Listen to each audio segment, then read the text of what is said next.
Keith Wolahan is the Coalition's lead representative on the Voice Referendum Joint Parliamentary Committee. He joins me now live from Melbourne.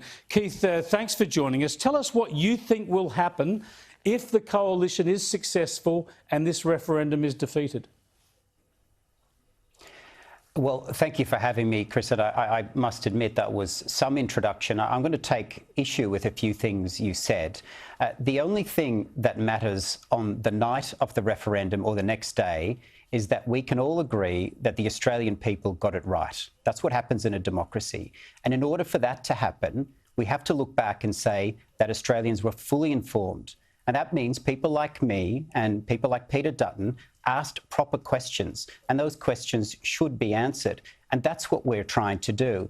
In terms of not offering any solutions or just saying no, that's not true at all. Today, there was a lot more yes than no.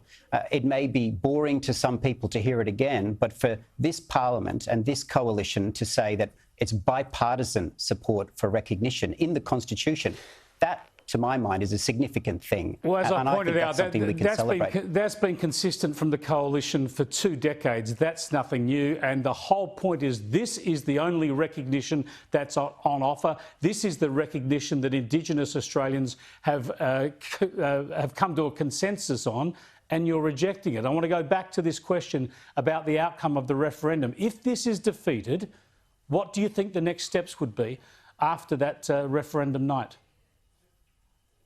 Well, I have to take issue with some of the premises in your introduction, and including that question just then. The Coalition, along with the Nationals, have some of the highest representation of Indigenous Australians. And I won't reveal the details of the party room discussion, but I can say this. There was passionate and heartfelt stories told of Indigenous people in their room. My question is about the referendum that you've decided to oppose. I'm asking you, what will happen in this country if you're successful and the referendum is defeated? What will happen to the country on this issue and reconciliation? What will the next steps be? Well, it depends how the referendum is conducted. If we can all treat each other with respect on both sides, and so that's treating people who are passionately yes, like you and others, with respect because you deserve it and coming from a good place with well-intentioned motives, but also people who are questioning this. And the key question here in terms of constitutional risk, Chris, is the voice to the executive.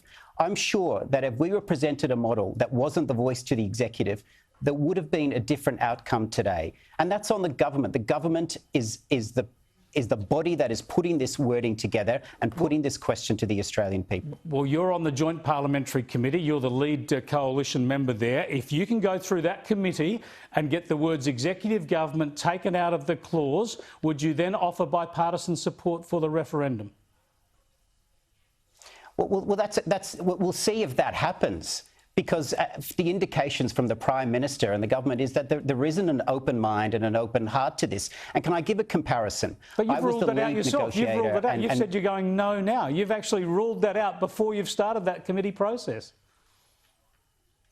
No, we haven't. Peter Dutton was very clear today that he respects the Joint Select Committee's process. It was one of the first things that he said today. So you're saying the no, so you're saying the no position. So the no position is not locked in stone?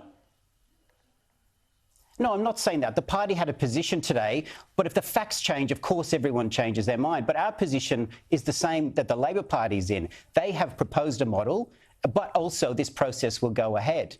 So stranger things could happen. I would love to see some serious assessment of the risk of the wording as proposed.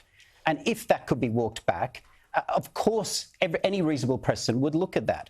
But today, the Coalition made some important decisions, including bipartisan agreement for recognition. And I don't think that's something that should be lightly dismissed today. Well, it's not dismissed. It's just that, as I say, it's been there for 20 years, so it's nothing new.